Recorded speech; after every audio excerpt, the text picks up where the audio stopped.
Pare, ang laban kasi ng tao, gusto mo yung fight to fight. English pare, Mayweather. Pag Pacquiao mo, Bisaya ka. Hindi ko na alam. Ikaw na. Pero para si Pacquiao, Muntik na laban ko mahulog. laban yan. Fight to fight yan. mo, boy. Oo. Para si Mayweather takbo, sundok takbo, pangit yung ganun. Dapat fight to fight. Sabihin mo. Sa Kapampangan, sa Kapampangan. Kapangpangan. Mahulay yan, Don't boss. run away from me. Mahulay. Don't run away from me, Mayweather. Fight to fight. Parang may nasusunog. May nasusunod ka.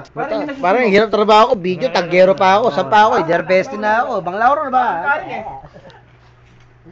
Sabi nga sa salta tayo dire. 5 May. Sunog na. Sulog na si Naing. Pero maraming mahirapan kay Pacquiao sa ngayon kasi awak niya yung Bunso. galing niya. Hawak, hindi awak. Hindi ko matatalo na siya kanina Marquez. Hindi pare. Oh, isang case tayo. Kasi ang naisip niya ngayon, tumakbo ng vice president. Pacquiao ako. Hindi lahat ng laban mo panalo ka pare. Hindi ang 3. Pare, mahirapan si Marquez pare, dadal siya ng butas ng karayom. Kay Mark. Laki na pa si Mark. Ang layas. Hindi pare, i-record nyo interview yung analyst ni Mark. Yung analyst ni Paring Boy sa laban ni Mayweather Eh. at saka ni Manny Pacquiao. Ano masasabi mo? Tagalog. Ano masasabi mo sa laban nila? Gusto ko sanang maglaban yung dalawa para yung mga tao hindi na mahinit sa kanilang laban. Kasi wala nang kalaban si Pacquiao kundi si Mayweather ang mas mabigat na kalaban. Tapos? Mayweather, lumabang ka. Huwag kang matakot. Kasi si Pacquiao lahat nakalaban na eh. Tama. Mexico tinomba na lahat. Ganito. Ano masasabi mo kay Pacquiao para manalo kay Mayweather?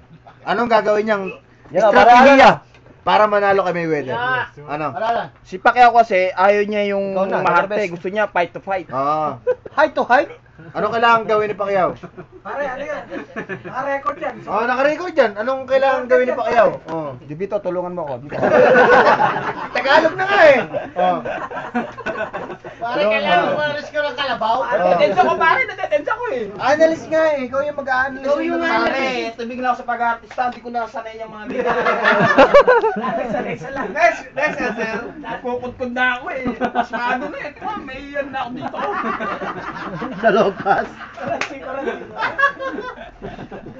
Kainis! Ba't yun sa akin? Di ba't yung question? Ano ang kailangan gawin ni Pacquiao pare para manalo kay Para Mayweather? sumabay kay Mayweather. Pare, Mayweather kasi hindi magaling eh. Kay Slaw, Hindi ako bilib kay Mayweather pare. Totoo yan pare. Hindi ako bilib kay Mayweather. Tatakbo lang yun, pare. Mas bilib pa ako kay Marquez.